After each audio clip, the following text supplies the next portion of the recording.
without works is dead. You ever heard that? It comes from the Bible. And we also hear it from Ernest Holmes, who discusses it on a metaphysical basis in The Science of Mind. And if you're familiar with Emerson and his writings, he has that beautiful quote that says, "Your actions speak so loudly, I cannot hear your words." In the same vein, yes? Today we might say, walk your talk. Or we might say, lead by example. All of those are sort of in that same theme, aren't they? Sort of in that same theme. Well, today we're going to be exploring this idea as with our talk, stepping out of fear. And we're going to look at what it means and how we can practice this to create your prosperous life. Because that's our theme for this entire year at Scottsdale Center for Spiritual Living, is a year of prosperous living. And how you can manifest prosperous living in your life, and how we see that demonstrated through our community here. And I want to remind us of our definition of prosperity that we're using, because it's not just about money, right? We're using Edwene Gaines' definitions, where she says it's a vitally alive physical body. It is relationships that are satisfying.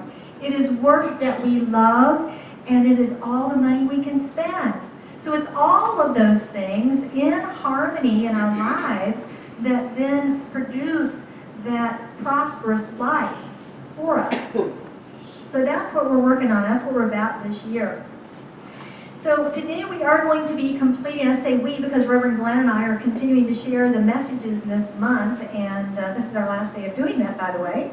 And we're going to complete the Ernest Holmes book, The Basic Ideas of the Science of Mind. If you've been around our communities for very long, you know that in January that we usually will go back to the basics. And we sort of set the tone and the platform, the foundation, if you will, for the new year. And we've done the first 4 chapters of the textbook, which has all of the basic ideas. Last year we did the what we believe principles and delved into each one of those. And this year we decided that maybe this book of the basic ideas would be a good way to go. And it has been. It's been kind of fun. I hope you've enjoyed it. But today, our talk, it said, is stepping out of fear. And what he tells us in this section is he says, what one believes and does determines the results that one gets. What one believes and does determines the results. And it sounds like that idea of walking our talk, doesn't it? Have you ever found yourself in a conversation or perhaps just a thought pattern that doesn't really support how you have established or set your intention for what you're working on in your life or the direction of your life? You ever caught yourself doing that? Well, yeah, I have. And it's contrary, isn't it? It's contrary to, what's that about? It's contrary to what I'm saying that I'm manifesting. It's contrary to what I'm believing. And we know in this teaching that it's so important that our thoughts, our words, and our actions are in alignment, that they're congruent, so that when the universal presence flows through us, that it's a straight line. It flows much easier than if it's that incongruency of our thoughts and our speaking and our actions being out of alignment. Last week, we looked at our spiritual DNA. If you were with us, we talked about spiritual DNA and the God qualities that each of us have inherited simply by the fact that we're born. That we are born, that we have all of these qualities. We also have this power of creativity that resides within us because we live, move, and have our being in God, don't we? God is within each and every one of us. We are in and through and as if there's no place that it is not. Every circumstance, situation, activity, the divine is right there because it is in, through, and as us as an expression of it. And we also have that ability to use a creative process. The creative process that the infinite has used to create all that is, we use on a very small scale in our lives to create, draw to us, manifest into our life the experiences and situations, activities, and even the material things that we desire through that expression in our life. So today, Reverend Glenn is going to walk us through this creative process and help us understand not only the mechanics of it, what it is, but also how we can apply this idea of faith and works to achieve this prosperity that we're talking about in all areas of our life. I'm going to turn it over to Reverend Glenn right now.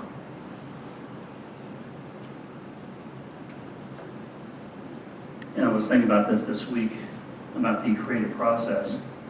One of the many talents that my father had, and he could do anything. He was like the John Wayne of the family, right?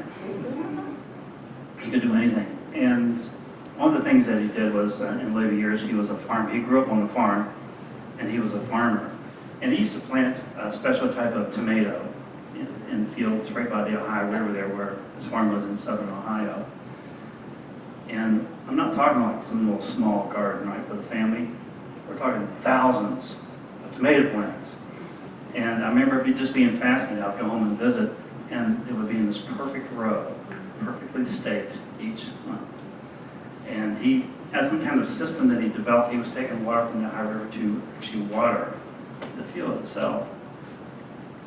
And what would happen is that he would tend to the soil. He would fertilize it. Some parts of the field he would leave fallow for a while so it would regenerate itself. And then when it came time for planting, he would stake out lines, perfect lines, and plant the seeds of the tomato seed. And then when they got high enough, he'd actually put stakes in there and then start tying them off. And then they would get about this high.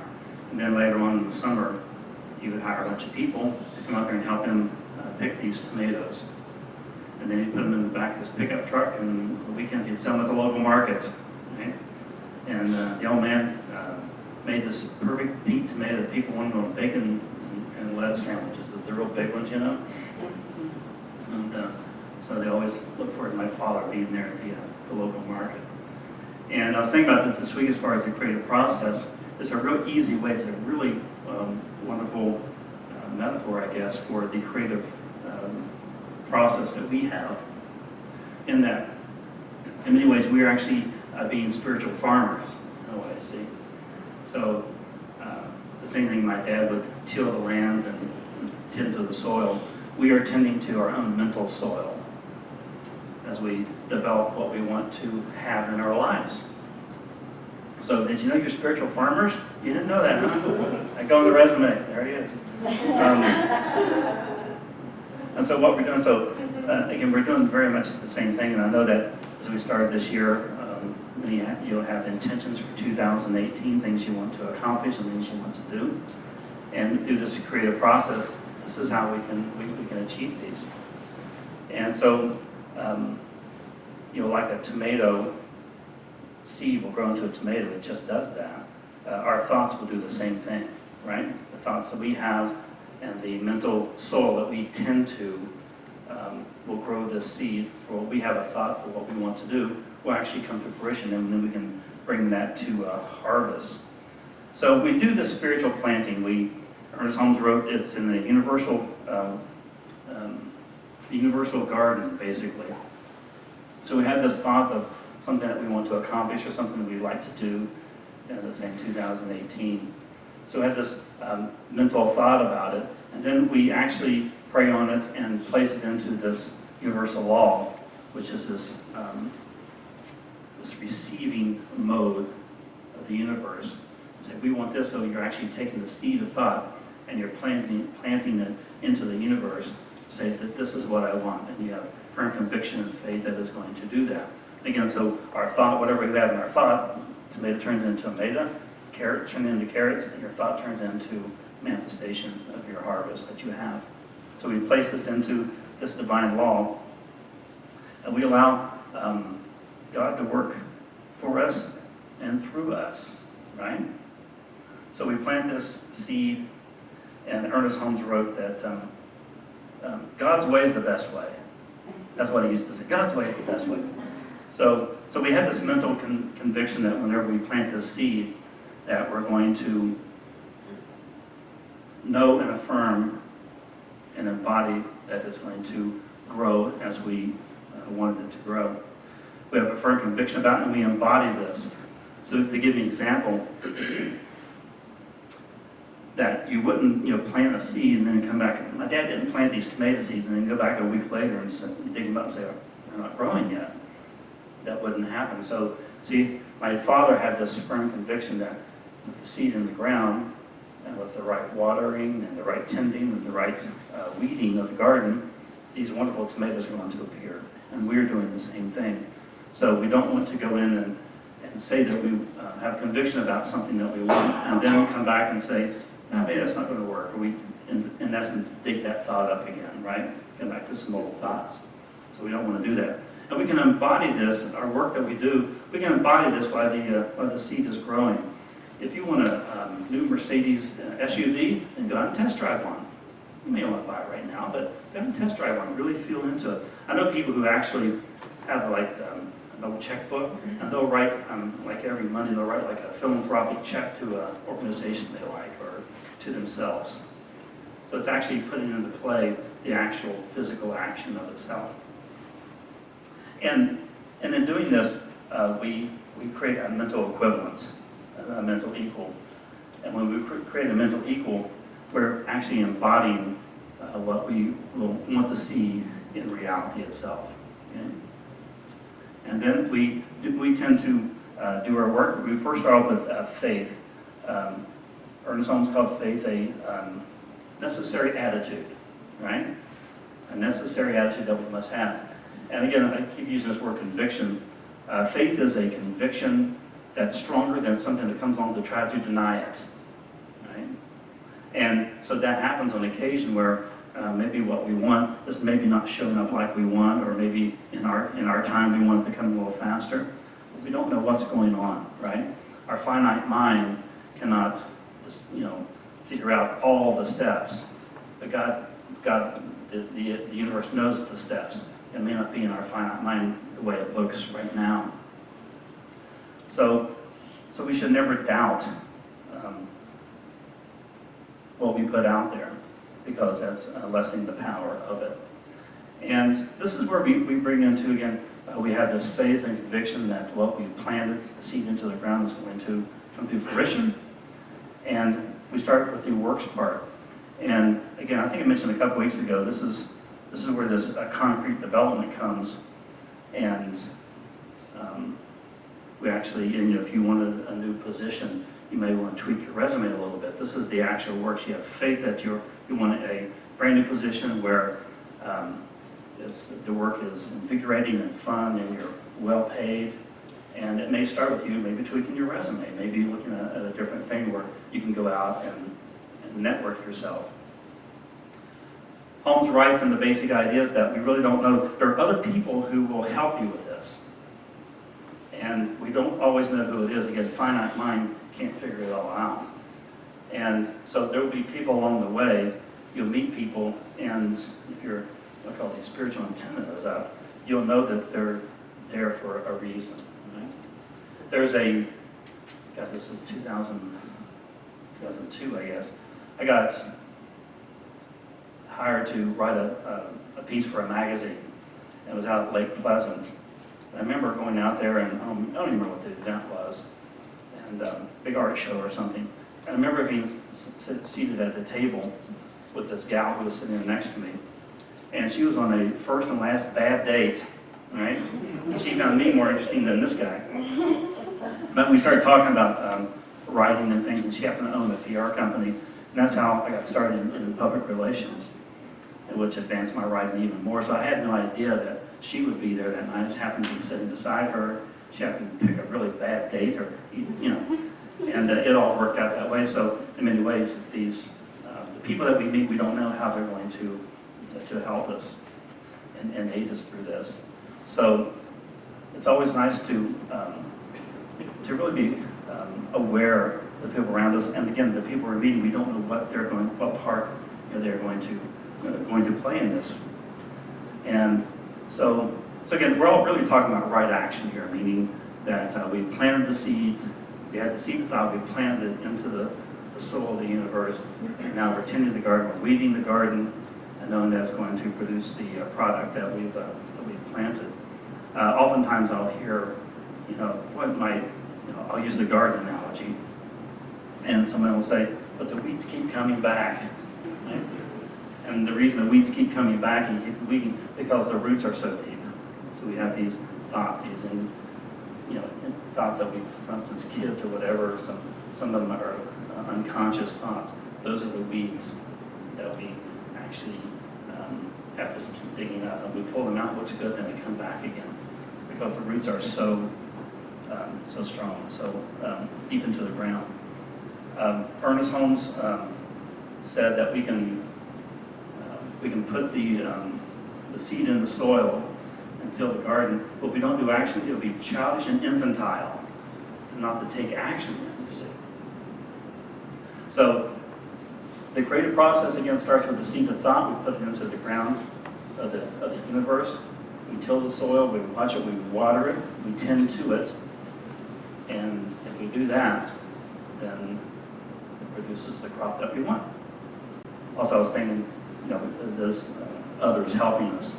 My father could not pick all these tomatoes himself, so he had to have people helping him. So he'd hire these young kids that got there and help him pick these tomatoes. So he too was having others help him bring this product, and in much the same way, this is what we are doing also. Okay, a pretty easy way of explaining the creative process. I mean, seed soil plant. I want to bring Jill back up to talk about some of the principles and all kinds of good stuff. Thank you, Lynn. I'm glad to know God's way is the best way. I certainly don't want to figure it out, right? All right. What one believes and does determines the results one gets. That's the premise that we're working on here today. When I was a kid, one of my favorite stories was The Little Engine That Could. Remember that story? It's written in 1930. It's about a little blue train, engine on a train. And this little train was in the switchyard. And I call him a his, it could have been a her, it could have been him, whatever. His job was to move the cars around in the switchyard. And one day, he overheard this freight train come up and start asking the bigger engines, hey, will you take us up the hill and over the mountain to the other side? And the big train said, no, that's too difficult, that's too much. So they asked more and more of the big train engines, and they all kept telling him, no. And finally, out of desperation, they asked the little blue engine, kind of like a tugboat, said, hey, will you take us over the mountain? And the little blue engine said, I think I can. So he jumped in front of the freight train, and they went out on the track, and he kept saying that little mantra the whole time, I think I can, I think I can, I think I can. But as he got closer and closer to the top of the hill, he was kind of, as we say, gutting it out. I think I can, until he finally got to the top. And then down he goes on the other side. And as he was going down the other side, gratitude came up, and he was saying then, I thought I could, but accomplishing his fact. So I guess my metaphysical training started much earlier than I realized it did. I was a small child in my mother's lap. But it's a wonderful story about the value of optimism and positivity, isn't it? And having that little mantra that we can use. So he demonstrated for us this creative process because he declared by saying, I think I can. And then he believed that he could, and then he took action, didn't he? He took the action of actually doing that work. Then he had some gratitude by saying yes and congratulating himself. And again, he had that little mantra also that helped support him in that process. So believe and take action equals results. But what could have stopped him? The number one thing that could have stopped him would have been fear, right? Like it did the big engines. He said, no, that's too much for me to take on. He could have smacked right into his fear and gone, oh, I'm just a little train. I can't do that. And run right up against his fear. But he believed. He believed. He could have said, what if I'm not strong enough? What if my brakes are not strong enough on the other side going down the other way, right? That creates jackknife or whatever they call that in train talk. But he didn't. He said, yes, I think I can. I think I can. Ernest Holmes says, whatever you believingly declare into mind and on which you take action is manifest in your affairs. Believingly declare and act accordingly. So where do you bump up against your fear? Which one of those? Believe, declare, or take action? Which one of those is where you bump up against your fear? Let's take a look. Belief. First, we need to understand universal principle and universal laws and how we can apply these in our life and get to a part of understanding and proving them to ourselves where we build that faith in those principles and in the activity of how they work in our life and how we are using the creative process in our lives. So that's the first part, just like Reverend Glenn discussed with us. The second part of it is that, do I believe in the change that I am seeking? Do I believe in that desire that I wrote down on December 31st when we did our burning bowl? Remember? It was like the field example. We burned away, literally burned away, all of the things that we said no longer supported us from 2017. Burned it away. We cleared the field of manifestation, and we prepared it. And then we set intentions. We planted our seeds of 2018. So, do you believe that what you wrote down is possible? Do you believe that it's possible? Really at that cellular level, do you believe that it's possible? That you're just waiting for it to be made manifest in form? That it's already done? Do you have that level of belief about it?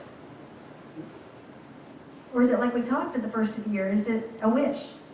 Is it a want? Or is it something that we've actually declared and believed? So belief is where we revisit faith, isn't it? Belief is where we revisit faith. And do you know that fear is the negative use of faith? You ever heard that? Yeah, Ernest Holmes, that's how he defines it in one of his books. That fear is a negative use of faith. So check in. Where is yours today? Where is your faith today? Is your faith in universal principle and universal law? Is your faith in that which you have declared as your intention? Or is your faith in the fear of I can't believe it, I can't see it, this is not possible. It'd be nice, but I really don't think it's possible. Check in. So I want you to go back now and recall your intention or your declaration that you made on December 31st when we had our burning bowl ceremony. We wrote down on the cards, we lit a candle to light its way. Recall those intentions. Can you declare that it is already yours? Now, declaring is really taking that stand in consciousness where we say, this, I know this is my good now.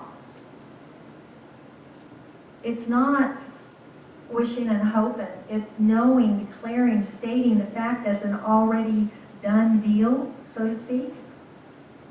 That's what declaration is about. And sometimes what we really desire scares us, doesn't it? And we might settle for something less. We might be afraid to speak it. When I had the vision of this center come through me, I was scared to speak it. I spoke it to one person, and I could not imagine speaking it to anybody else. Scared me to death. I knew it was big enough, but then I had to speak it because I had to go and share it with a group. Because the purpose of the project was for a class project. But through me came this huge vision. Like great timing, right? But I was scared to say it. All the way driving to class that morning, I was praying because I was scared to say it because it was too big. I was afraid of how it would transform my life, to speak it, to have it even begin to come into manifestation. It would transform my life. It would transform me. Oh my goodness. It was too big. It was too scary. So in order for this to manifest and be here with us today, I had to walk through that fear. I had to move through all of that fear of making that declaration to accept its manifestation. So where are you with your declaration? Is it something that is a big, strong yes for you? Or is there a fear in making that declaration, of setting it in action?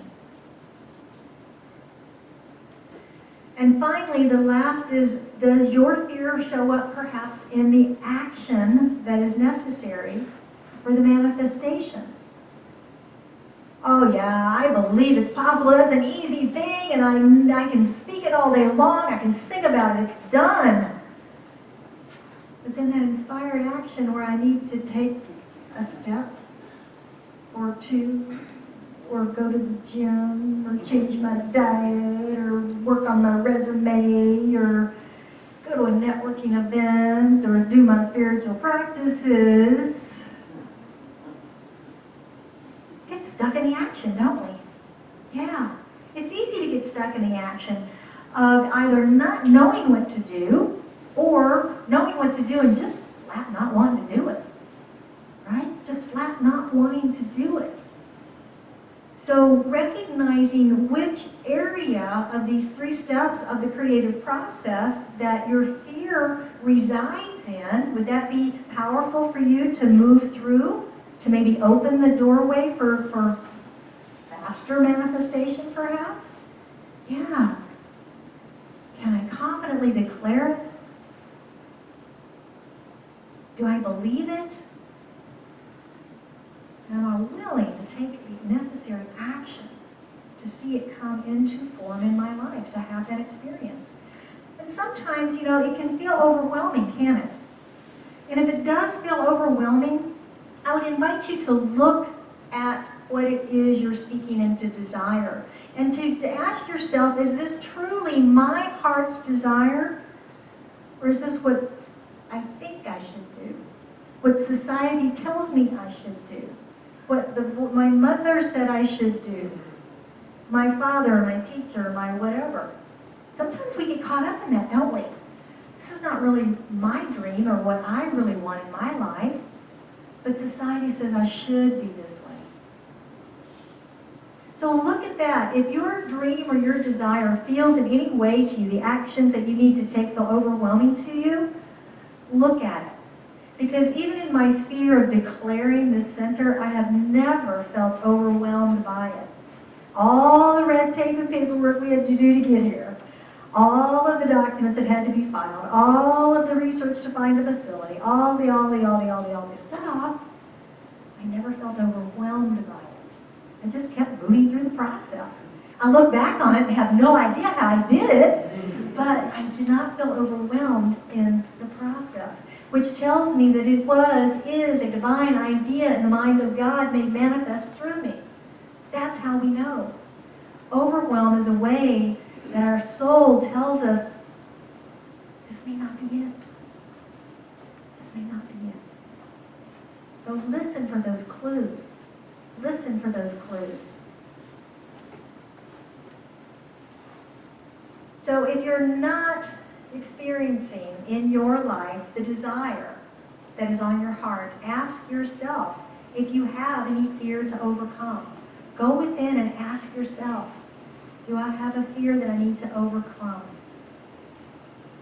So let's look at our practicing the principles today and some ways that we might be able to overcome some of those fears and practice prosperous living in our life. So I'll take you back again to the burning bowl ceremony that we did when we cleared that field, right? We cleared that field, set our intentions, and planted those spiritual seeds for 2018. If you didn't do that with us, if you weren't here with us on that Sunday, I invite you to have your own ceremony now. I mean, sure, it's January 28th. That's okay. You can start now. Start where you are. Start now. Clear the field. Plant some intentions for 2018. And then we get to tend that garden like Reverend Glenn shared. We tend the seeds, the green shoots. We have to protect those baby green shoots from the animals of the negative thoughts, don't we? That come in and want to chop down those little baby green sprouts. Yeah, we have to tend our garden. We have to water. We have to weed so that we can reap that harvest in the perfect season, the perfect right time. And just let it be the growing season, don't we? We allow the growing season. Have you heard about biceps, triceps, muscles, the body, right? Yeah, you know what those are. You know you have a faith muscle? The slide is wrong. We have a faith muscle? We do. And we can work on our faith muscle also to know.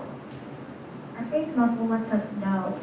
Reverend Glenn mentioned mental equivalent. That's a big, long phrase that Ernest Holmes uses in the Science of Mind. And basically what it means is finding someone who is experiencing what it is you desire in your life. And like Fred Vogt at Mile High used to always say, that's for me. But what do we do instead? Please. We judge, don't we?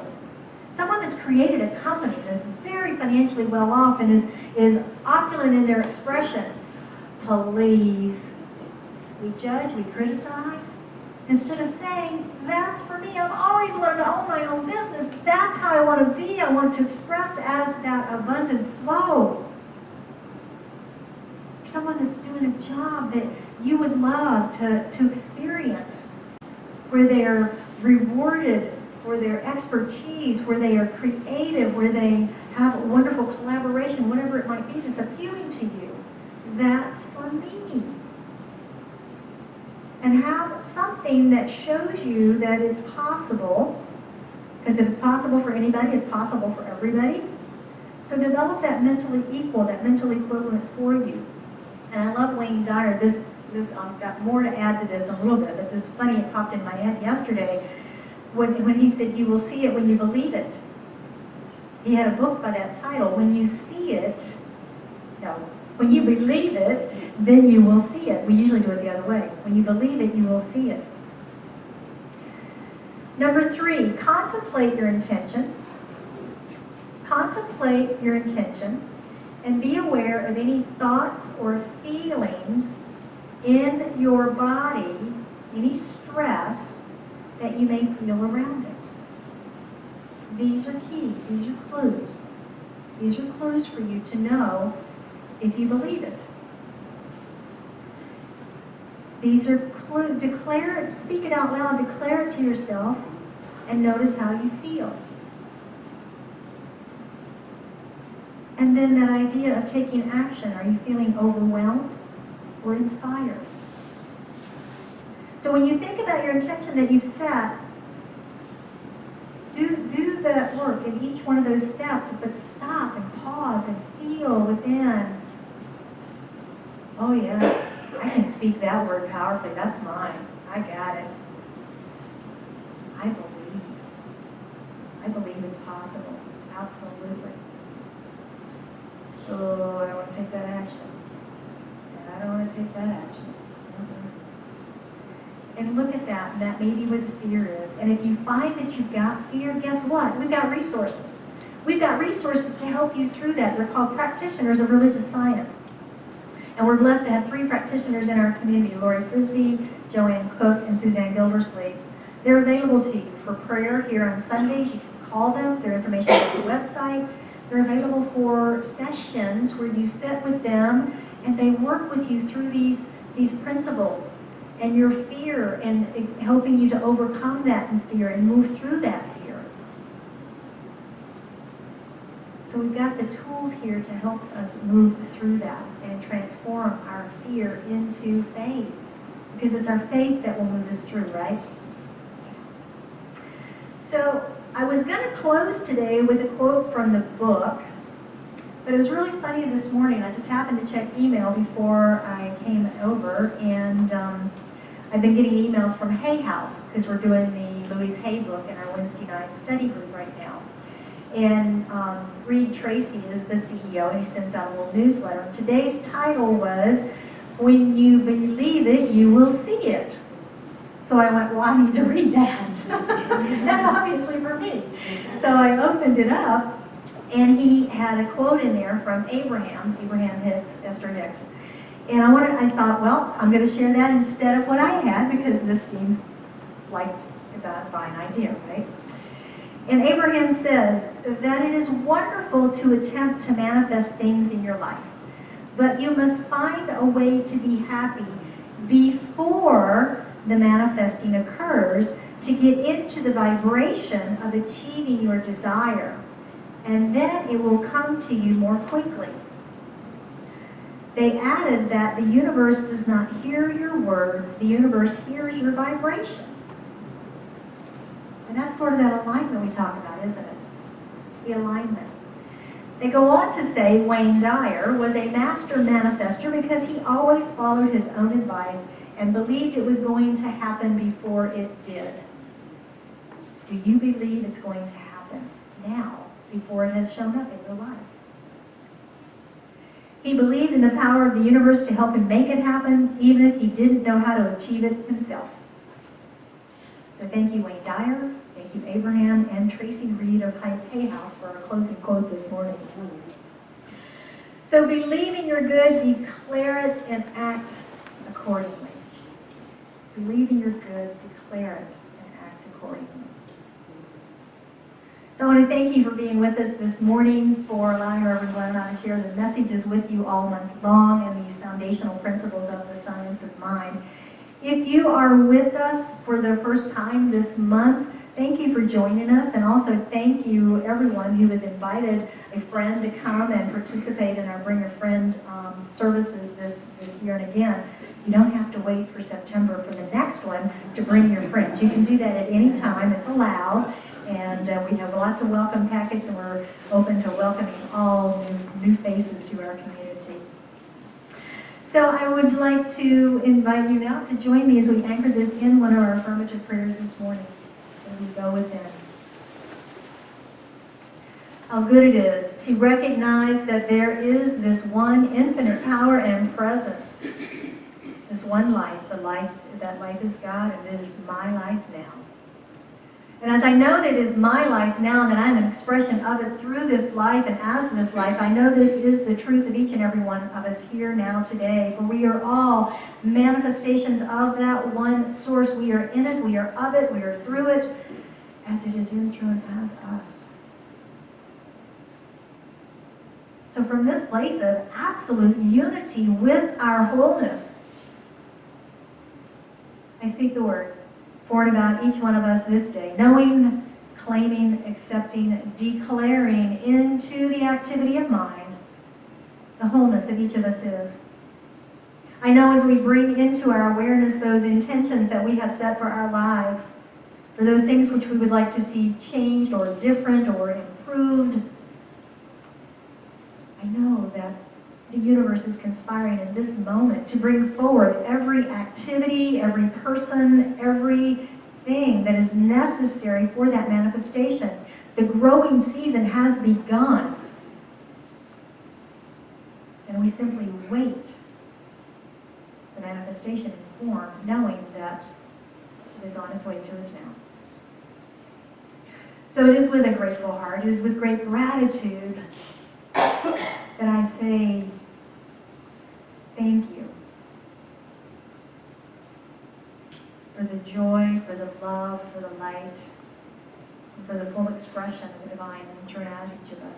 As I release this into the activity of mind, into the action of law, knowing that it's already done.